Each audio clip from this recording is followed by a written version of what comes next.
Perdebatan ini bermula dengan satu pertanyaan sederhana. Yesus itu manusia atau Tuhan? Tetapi alih-alih menjawab secara langsung, diskusi justru berputar-putar pada istilah Allah, Rabb, Gusti, seolah-olah masalahnya hanya soal bahasa. Dari sini terlihat bahwa yang dipersoalkan bukan sekedar siapa Yesus, melainkan apa arti Tuhan itu sendiri. Ketika kata Tuhan dipertentangkan dengan Allah, ketika Rabb dipadankan dengan Gusti, perdebatan berubah menjadi tarik-menarik definisi.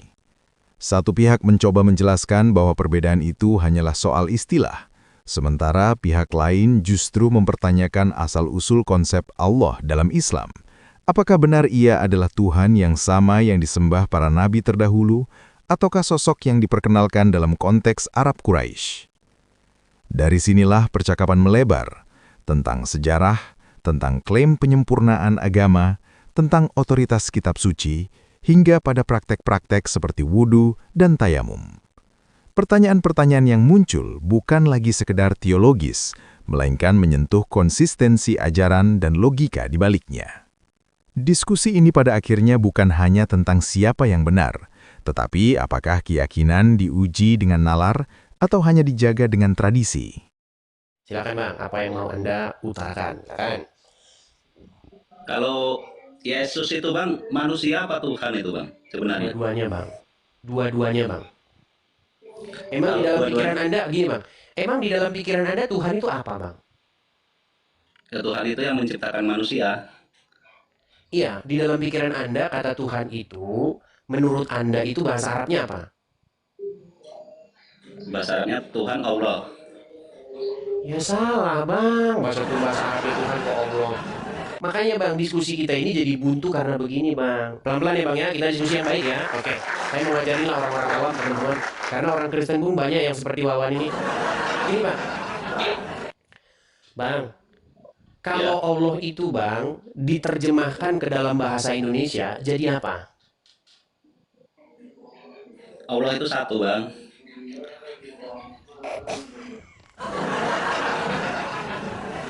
Bang, susah kita kalau diskusi kayak begini Bang. Saya nggak nanya Allah itu 1, 2, atau 3 Bang. Gini loh, kita ini orang Indonesia setuju? Ya. Oke, Al-Quran tidak ditulis dalam bahasa Indonesia, setuju? Oke, di dalam Al-Quran ada huruf alif, lam, ha. Dibaca Allah, betul? Ya. Nah, kalau diterjemahkan ke dalam bahasa Indonesia itu jadi apa? Allah, itu. Nah, kalau diterjemahkan tetap saja dia Allah, Bang, betul? Nah, sementara kita ini nanya Tuhan. Nah, Tuhan itu, Bang, sebenarnya bahasa Arabnya apa? Bukan Allah. Tuhan itu bahasa Arabnya itu adalah Rob. Tahu? Tahu nggak? Kalau mau belajar biar saya ajarin, biar tahu buat Anda. Nah, Rob. Setuju? Makanya ketika Anda berdoa, ya Rob, artinya ya Tuhan. Setuju? Setuju.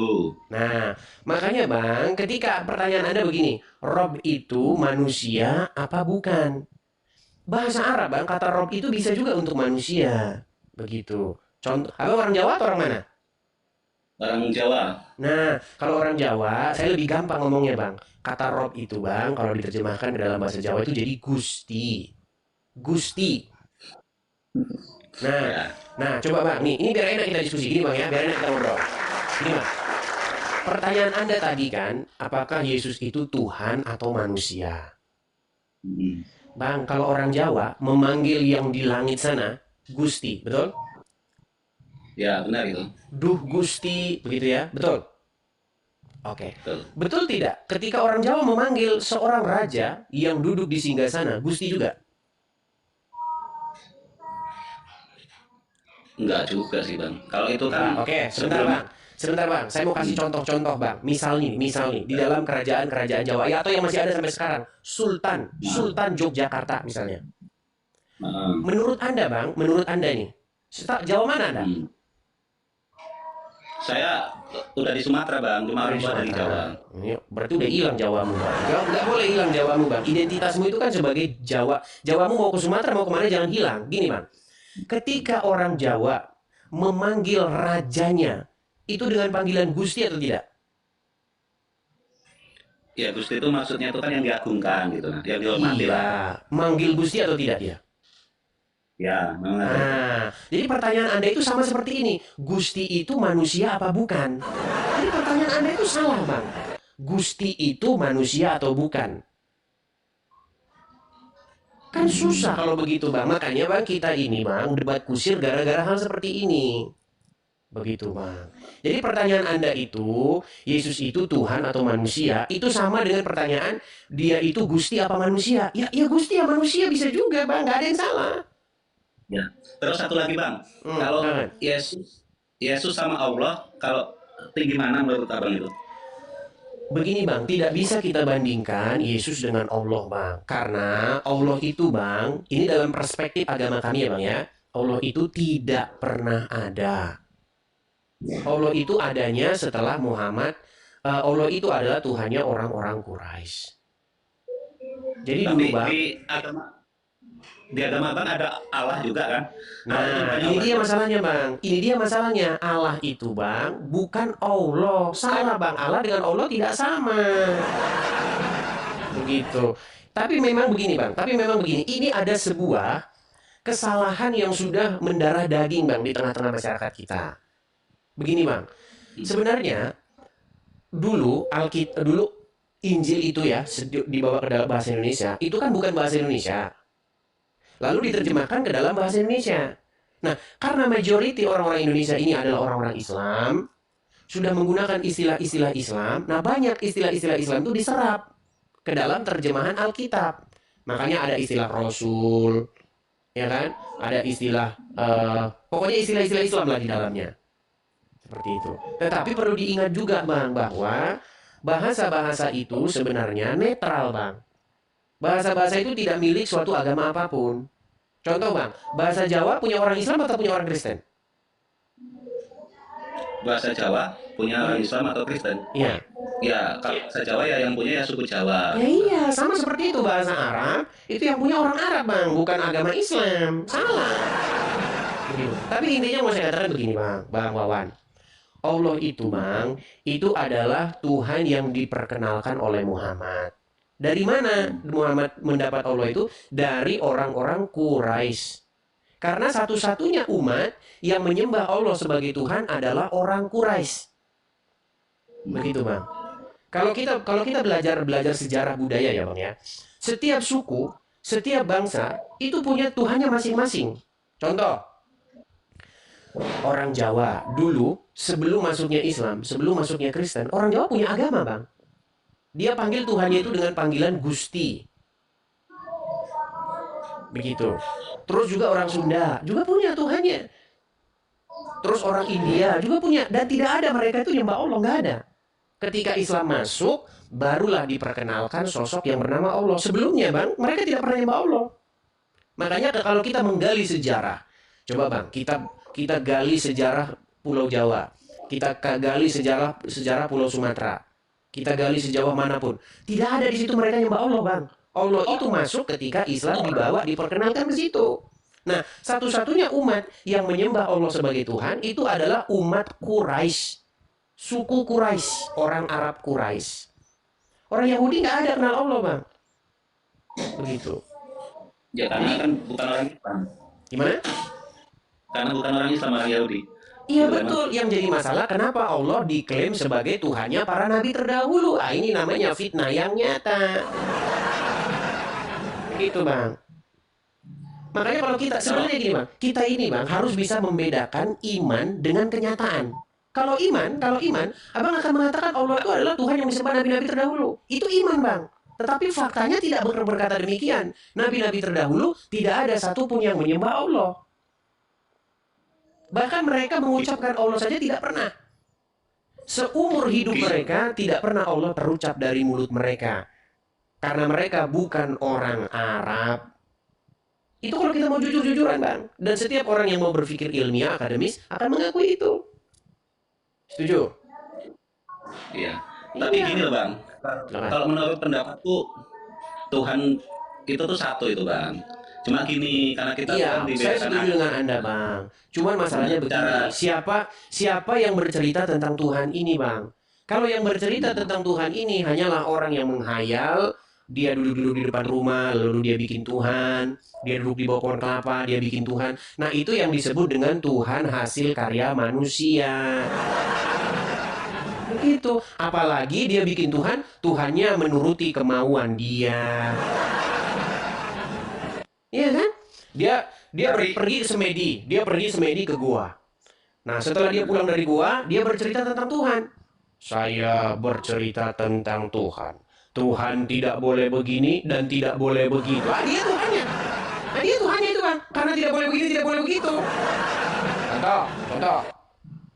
Setelah saya melakukan tapa berata di gunung ataupun di gua, saya pulang lalu saya berkata, sesungguhnya Tuhan itu tidak boleh beranak dan tidak boleh punya anak. Habis itu dia berbicara kepada saya, barang siapa di antara kalian yang cantik-cantik harus menyerahkan dirinya kepada saya. Itu namanya modus. Itu namanya Tuhan yang dikarang atau Tuhan yang diciptakan manusia. Makanya betul kata Anda, Tuhan yang sejati itu adalah satu. Sementara Tuhan yang dikarang oleh manusia ribuan, jutaan. Tapi Tuhan hasil karya buah pikir manusia. Dan mohon maaf, itulah yang Anda ikuti. kalau di Islam itu Bang, sebenarnya diakui semua kayak Hindu, Kristen, Buddha, Islam itu memang diakui memang. Itu Tidak kan memang ada, ada itu Bang. Di dalam dalam Quran tidak ada disebutkan Hindu, tidak ada ya, maksudnya disebutkan kita Buddha, nggak ada. kitab Taurat, Injil itu kan Bang, sama Al-Quran itu kan. Ya, di dalam Taurat, di dalam Injil, tidak pernah disebutkan akan datang seorang nabi bernama Muhammad. Tidak pernah ada, Bang. Hmm. Tidak ada dalam Taurat dan Injil itu akan datang nanti nabi yang di punggungnya ada tompel. Nggak ada. Itu hanyalah isapan jempol belaka. Makanya, Bang, saya kasih tahu kepada Anda tentang kebenaran. Ya, Bang ya. Yang benar itu adalah apa yang tertulis di dalam Injil dan Taurat. Bahwasanya Tuhan telah mengutus anaknya yang tunggal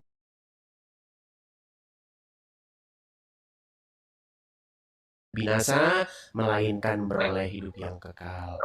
Begitu, Bang. Nah, Tuhan yang mengutus Yesus itu, Bang, itu kita panggil dengan panggilan Gusti. Kalau Abang orang Jawa kan, panggilan Gusti. Yesus yang diutus oleh Tuhan itu juga Gusti. Jadi dua-duanya sama-sama Gusti, atau bahasa Indonesianya kita bilang Tuhan. Tuhan sama Tuhan tuh sama aja, Bang. Bahasa Arabnya juga sama, Rob. Begitu, Bang. Supaya kita ini nggak debat Ya, kusir satu sama lain. Begitu, Bang. Jadi Gusti Yesus itu adalah Gusti Tuhan yang datang daripada Tuhan. Jangan bingung, Bang. Jangan bingung. ya, Jadi Gusti Yesus adalah pengejawantahan daripada Sang Gusti yang tidak terlihat itu. Begitu, Bang. Ibarat kata gini, Bang. Kita sama foto kita, Bang. Kita sama foto kita itu bisa disamakan dan bisa dibedakan. Foto kita itu ya kita, Bang. Masa foto kita bilang jadi si Joko kan enggak kan? Coba sekarang saya tanya. Fotonya Wawan itu Wawan bukan? ya. Iya, nggak mungkin jadi Joko. Tetapi Anda tetap bisa membedakan Anda dengan foto Anda. Begitu. Kalau foto Anda itu misalnya dibakar, tentu Anda tidak terbakar kan? Setuju? Ya iya, begitu juga dengan Gusti Yesus. Gusti Yesus itu adalah gambar daripada Sang Gusti yang tidak terlihat itu. Makanya dia disebut sebagai Immanuel, yang artinya Tuhan beserta kita, Allah beserta kita. Jadi kehadiran Yesus di muka bumi itu adalah kehadiran daripada Bapa di surga. Seperti itu, Bang. Makanya Ini Bang, makanya di dalam Alkitab itu tertulis begini, tidak seorang pun yang pernah melihat Allah. Tetapi anak tunggal Allah yang ada di pangkuannya, ialah yang menyatakannya. Jadi Yesus menyatakan keberadaan daripada Allah Bapa di surga.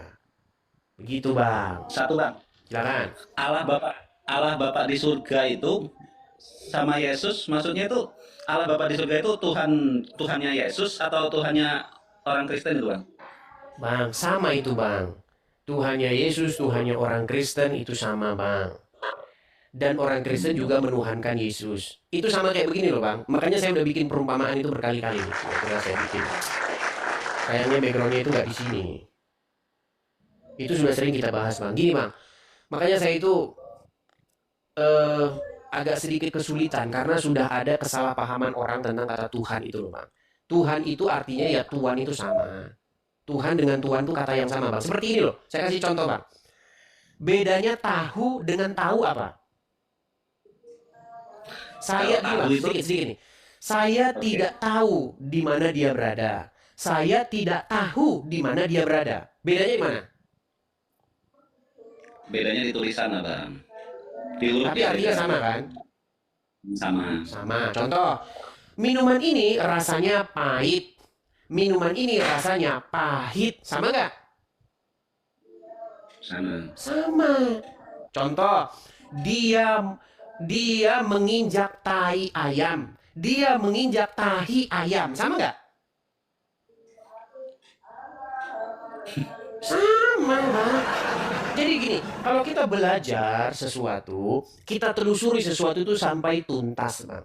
Jadi banyak orang sekarang itu membedakan Tuhan dengan Tuhan. Itu sama. Tuhan dengan Tuhan itu sama. Bapa di surga itu Tuhan. Tuhan dia. Yesus juga Tuhan, sama-sama Tuhan. Apa artinya Tuhan atau Tuhan? Tuhan atau Tuhan itu lawan kata antonim daripada hamba. Makanya lawan katanya Tuhan itu adalah hamba. Apa pengertian Tuhan? Tuhan itu adalah sesuatu yang kepadanya kita menaklukkan diri kita. Gitu loh, Bang. Makanya Bapa di surga itu Tuhan. Bagaimana dia menjadi Tuhan? Bagaimana dia harus menaklukkan diri kita? Ya dengan perantaraan Sang Mesias yang diutusnya. Begitu, Bang. Kalau nggak paham-paham juga ya sulit kalau Tapi jadi kalau kita menurut jadi kita saya, nggak debat kusir, Bang, kalau seperti itu, Bang. Seperti itu. menurut saya bang, Hmm. kalau Yesus itu tuh sebenarnya tuh dulunya tuh Nabi Isa itu bang. Itu menurut saya tapi Ya kalau menurut dulunya Anda, masalahnya Anda tidak jadi sumber rujukan. Yang jadi sumber rujukan itu adalah ya, kitab suci kita masing-masing. Setuju? ya. Iya. Kalau Anda berkata Yesus dulunya Nabi Isa, kebalik, Bang. Nabi Isa itu dulunya Yesus, lalu dirubah-rubah jadi Nabi Isa. Itu yang benar begitu. Lu gimana? Jadi kebalik. Coba sekarang saya tanya. Nah, mana yang lebih duluan, Bang? Islam atau Kristen? Ya memang Kristen bang. Oke, berarti mungkin nggak yang duluan merubah yang akan datang? Atau yang akan datang merubah yang lebih dulu? Bukan gitu bang. Kalau Islam itu Bentar, kan Bang, gini aja, istilahnya kan dia gini aja saya tanya dulu, Bang. Duluan mana uang asli sama uang palsu? ya kalau itu ya kalau palsu pasti duluan yang asli jelas kan gitu. Itu kalau Duluan uang gini, Bang. Duluan mana uang palsu sama uang asli? duluan yang asli bang. Itu kalau Iya, uang yang bang. palsu-palsu pasti datangnya belakangan. Jadi jangan Anda katakan bahwasanya yang belakang itu dulunya bukan salah. Gimana Anda mikirnya? Gini bang. Nah, Kalau agama Islam itu kan menyempurnakan agama-agama sebelumnya. Itu kan dalam Al-Quran kan itu bang. ya Ibarat jargonnya, kata apa ya? Pak. Jargonnya Zaman memang dulu seperti itu. Jargonnya itu memang Islam datang menyempurnakan. Pertanyaannya, Bang, yang disempurnakan tuh apanya? ya maksudnya ajarannya loh bang. Ajarannya kalau Yang ibarat seperti kayak apa HP ajarannya yang disempurnakan? Contohnya. kan disempurnakan lebih baik gitu lah bang. Kalau zaman-zaman sekarang ini kan. Oke, baik, kita ambil contoh ya. Kita ambil contoh. Baik, di dalam ajaran agama Kristen, Bang, yang konon katanya Anda datang mau sempurnakan. Begini, Tuhan Yesus mengajarkan apa? Tuhan Yesus mengajarkan untuk mengasihi sesama manusia, mengampuni satu sama lain. Betul. Terus disempurnakan. Dalam tanda kutip ya, disempurnakan oleh ajaran Anda menurut Anda. Yang katanya harus keras kepada orang-orang tapir. Berkasih sayangnya cuman sesama umat saja, harus keras terhadap orang tapir. Itu namanya bukan disempurnakan, Bang. Namanya bukan disempurnakan, disempurnakan.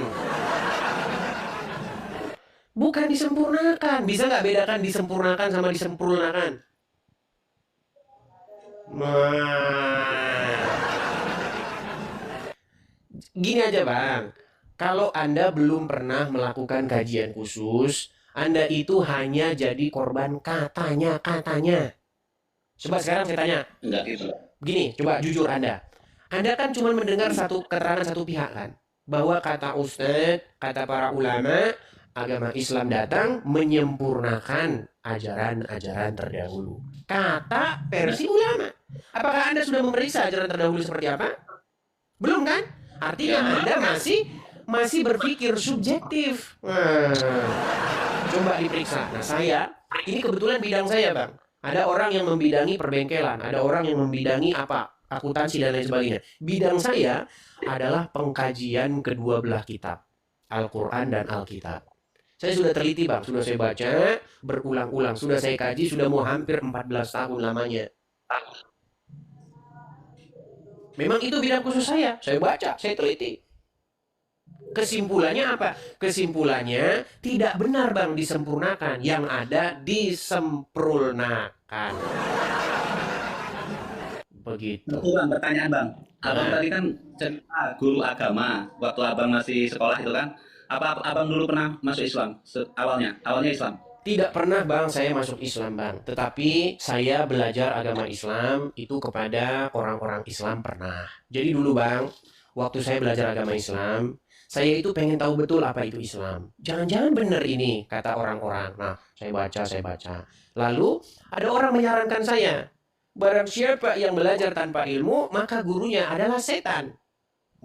Masa belajar tanpa ilmu gurunya jadi setan? Berarti orang yang belajar otodidak berarti diajarin setan. Nah, lalu kalau Siapa seperti yang itu, oke, coba saya tanya. Pernah Anda tidak mendengar barang siapa yang belajar tanpa guru, maka gurunya adalah setan? Pernah dengar itu? Tidak pernah. Belum. Belum Ya, pernah Bang. itu yang masa Anda jadi orang Islam Anda tidak tahu itu, Bang. Itu ada, Bang. Nah, justru itu seharusnya, Bang, walaupun saya tidak setuju, tapi kalau Anda bersikukuh, itu yang kalian gunakan, yang menjadi pertanyaan, Bang. Nabi dulu belajar agama sama siapa? Tanpa guru, kan? Coba, Nabi belajar agama sama siapa? Itu karena dari firman Allah itu Bang. Tanpa Dari guru wahyu. dia belajar, Bang. Makanya kalau begitu berarti dia belajar daripada setan. Tapi begini, Bang, begini. Singkat cerita, saya dulu belum ada WhatsApp, Bang. Belum ada WhatsApp. Nah, jadi saya belajarlah agama Islam dari orang-orang Islam. Waktu itu saya masih ingat, Bang. Saya diajari, kamu orang Kristen? Ya. Kamu untuk hal yang paling mendasar yang harus kamu pelajari itu adalah surat Al-Ikhlas. Coba silakan baca, katanya. Saya baca. Qul huwallahu ahad. Oh, salah. Bukan qul huwallahu ahad, tapi qul huwallahu ahad. Allahu samad. Lam yalid. Harus ada gitu. Lalu Bang, saya berpikir begini. Ternyata Bang, saya mengambil satu kesimpulan. Ketika saya belajar agama Islam dari para ustadz dan dari para ulama, yang saya dapati bukan belajar Al-Quran, tetapi belajar qalqalah, belajar tajwid, belajar cara membunyikan huruf Arab dengan benar. Tetapi tidak belajar maknanya. Makanya akhirnya saya berhenti belajar agama Islam dari orang Islam. Karena yang diajarin sama saya adalah membaca huruf Arab. Lalu dia katakan, membaca satu huruf saja akan mendapatkan pahala. Saya bilang, saya bukan mau cari pahala, saya mau cari kebenaran. Nah, akhirnya singkat cerita, karena begitu terus, yang saya dapati selalu begitu. Akhirnya saya putuskan saya belajar sendiri. Nah, saya belilah buku-buku tafsir ini, tafsir itu saya baca. Ternyata dulu belum ini, Bang. Belum banyak itu bisa di-download. Sekarang udah bisa itu. Di online sudah banyak. Saya pelajari. Baru saya buatlah satu buku. Nah, bukunya itu isinya tentang bagaimana kita tahu bahwa kitab Anda itu sesungguhnya adalah kitab yang berisi kutipan-kutipan dari dalam Bible. Jadi 70% isi kitab Anda itu sebenarnya isinya dari dalam Bible, Bang. Itu. Cuma kalian banyak tidak tahu. Seperti itu. Kalau itu yang aku nggak setuju kalau itu. Iya, Anda tidak setuju karena Anda belum belajar. Ya. Mau saya kasih contoh? Mau? Nah, Oke, gimana? sekarang saya tanya sama Anda punya Al-Quran di rumah? Ya pasti punya, kalau orang Islam pasti punya bang. Oke, apakah Anda sudi untuk membukanya? Ya kalau pas udah wudhu pasti baca. Iya kan, malas kan? Bang, Jelas bang. tidak Kita kan ada, lagi tidak ada di dalam Quran kalau mau megang Quran harus wudhu. Nggak ada. Coba sebutkan tapi di ayat mana yang berbunyi begini. Adakah ayat yang berbunyi jikalau kamu ingin menyentuh Al-Quran maka kamu harus berwudhu dulu? Mana ayatnya? Nggak ada. Itu adalah ungkapan berlebih-lebihan yang akhirnya dipercaya oleh umat. Aslinya nggak ada. ya kan itu kan kitab suci bang, jadi kita harus suci juga dong bang. Kalau pas mau Apakah megang itu. dengan berwudhu Anda menjadi suci? Sekarang saya tanya, kalau ada orang jorok, contoh dalam pengertian jorok itu bukan jorok fisik. Contoh misalnya dia koruptor, ya kan? Dia maling uang rakyat. Lalu dia berwudhu. Apakah berwudhu itu menjadikan dia suci? Dia menjadikan suci kan cuma untuk raganya itu bang. Kalau masalah hati sama perbuatan dosa itu kan urusan Tuhan itu Oke, bang. raganya. Sekarang saya tanya, mana lebih bersih wudhu daripada mandi? Gimana bang? Lebih Wudhu bersih wudhu sama atau mandi. mandi? Ya kalau mandi itu memang bersih, cuma kalau wudhu itu kan Iya, aturannya mandi itu. saja kalau begitu, Bang. Contoh, saya kasih contoh. Sebenarnya banyak sekali, Anda ini banyak sekali menyalahpahami. Atau Anda sebenarnya malah dikerjain sebenarnya, bukan ini. Ini dengerin. Saya kasih contoh. Contoh ya, contoh. Kalau misalnya, Anda berpikir bahwa dengan cara wudhu itu membersihkan raga. Anda tahu tayamum nggak?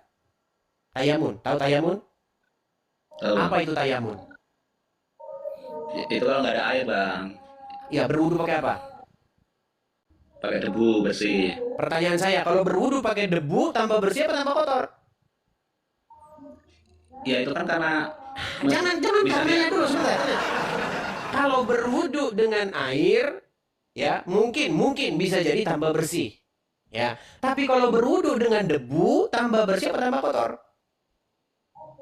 ya nggak tambah kotor. Itu kan debunya juga harus debu yang bersih bang, bukan asal-asalan. Debu yang bersih. Debu yang bersih. Aduh. Pak, sebenarnya banyak yang Anda tidak tahu dari agama Islam. Saya ini mau meneruskan juga, nanti gimana ya? Anda juga nggak ngerti gini, Bang. Pernah dengar riwayat suatu kali Rasul pernah berwudu atau pernah ditanya seputar sumur Budla'ah namanya. Tak pernah dengar itu? Hmm. Pernah nggak? Pernah nggak? Tunggu jam-jam. Sumur jam-jam lagi. Itu sumur tempat pembuangan sampah, softtek dan lain sebagainya, Bang. Bekas-bekas pembalut dibuang ke situ. Nah, itulah yang dipakai berwudu. Makanya saya bilang, Bang, bagaimana mungkin berwudu itu sebenarnya membuat bersih? Itu tidak benar, ya. Saya tunjukkan kepada Anda ini. Berat ini ya. Kasih. Tunjuk. Saya kasih contoh ya. Berwudu. Sebentar ya. Saya kasih tunjuk sama Anda.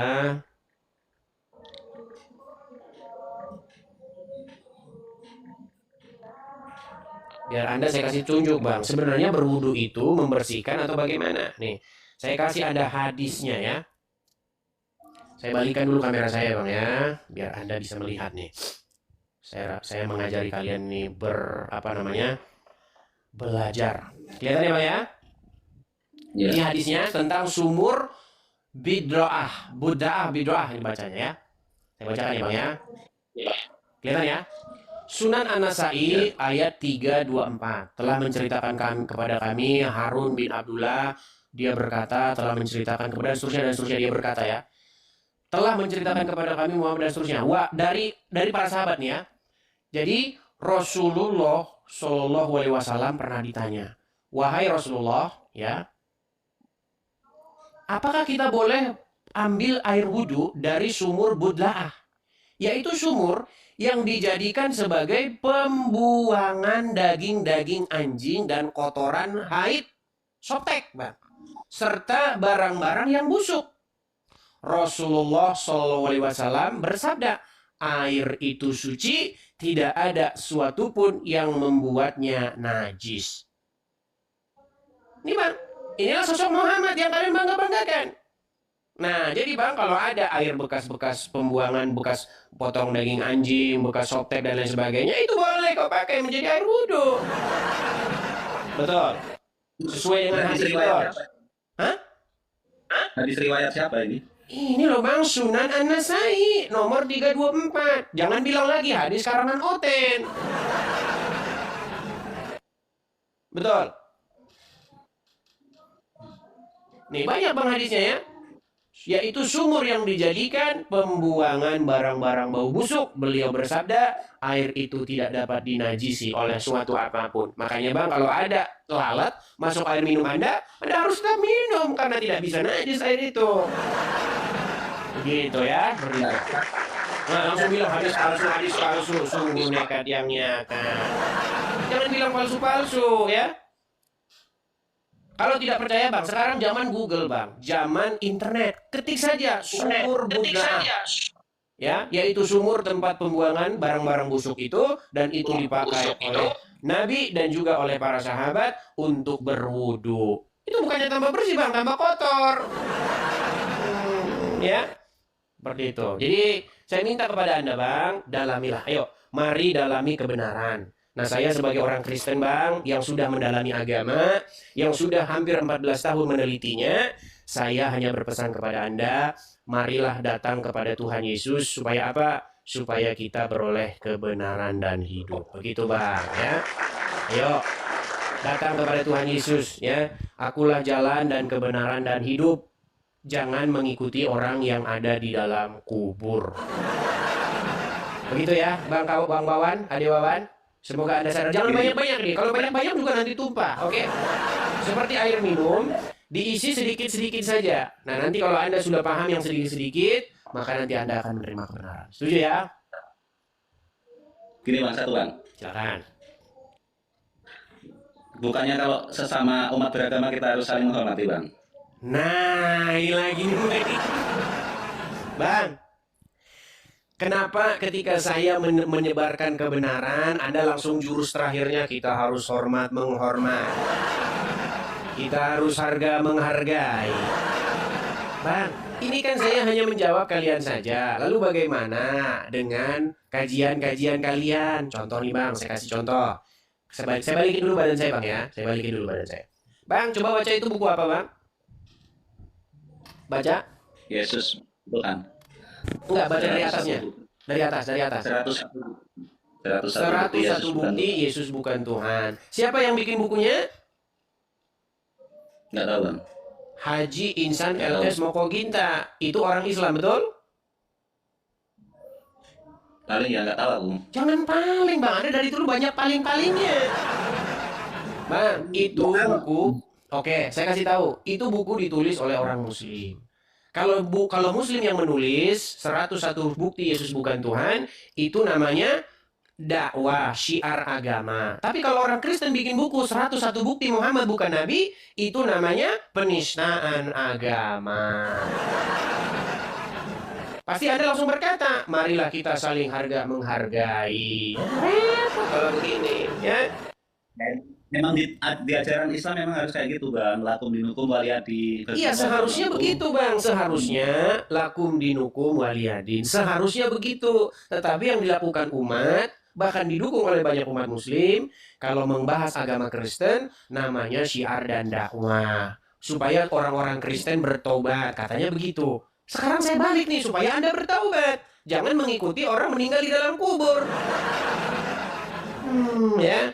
Jadi saya minta kepada Bang Wawan, cobalah kita jangan berstandar ganda Bang Wawan. Anda boleh berdakwah, silakan berdakwah. Anda mau mendakwahi orang Kristen, silakan. Tetapi konsekuensinya, saya juga harus boleh memberitakan kekristenan kepada Anda. Namanya impas. Yang penting apa? Yang penting tidak ada kekerasan. Begitu. Setuju? Ya. Iya. Oke, saya rasa itu saja dulu Bang Wawan ya. Kita kasih kesempatan kepada yang lain, oke? Oke, terima kasih. Saya turunkan Bang Wawan. Ya, karena seperti itu ya teman-teman ya. Kalau ada seorang ustadz, kalau ada seorang muslim menulis buku 101 bukti Yesus bukan Tuhan, itu namanya syiar dan dakwah. Itu namanya bukan penistaan agama. Jadi orang orang Kristen harus bertaubat. Tapi kalau seorang ateis ataupun orang Kristen datang membuat tanggapan, dibikin tulis 101 bukti Muhammad bukan nabi. Apa yang terjadi? Yang terjadi demo bersilit-silit. Yang terjadi apa? Yang terjadi mengapa kamu menista agama Islam? Karena itulah yang terjadi di negara kita tercinta ini. Maunya menang sendiri, maunya nyubit dicubit mewek. Nah, ya. Jadi saudara-saudaraku ya yang muslim-muslim, saya ini membuat channel seperti ini itu adalah dalam rangka menanggapi apa yang kalian lakukan. Pada akhirnya, percakapan ini memperlihatkan benturan dua cara berpikir. Satu berdiri pada keyakinan bahwa ajaran yang datang belakangan adalah penyempurna. Yang lain mempertanyakan, apa yang benar-benar disempurnakan? Jika kasih diganti dengan kekerasan, jika ritual disebut penyucian tetapi secara faktual tidak selalu membersihkan, jika sejarah diklaim tanpa bukti tekstual yang jelas, maka pertanyaan itu wajar muncul. Isu tentang sumur Buddha, tentang wudu, tentang tayamum, tentang klaim bahwa kitab sebelumnya telah diubah, semuanya menunjukkan bahwa iman dan fakta seringkali bercampur tanpa dipisahkan dengan jernih. Dan ketika seseorang berani memeriksa, membaca, membandingkan, lalu menyimpulkan berbeda, ia langsung dianggap salaf sebelum didengar. Barangkali yang paling penting dari semua ini bukanlah siapa yang menang debat, tetapi siapa yang berani meneliti keyakinannya sendiri secara jujur. Karena jika sebuah ajaran memang benar, ia tidak akan runtuh hanya karena diuji. Tetapi jika ia goyah saat disentuh pertanyaan, mungkin yang perlu diperiksa bukan lawan debat, melainkan fondasi kepercayaan itu sendiri.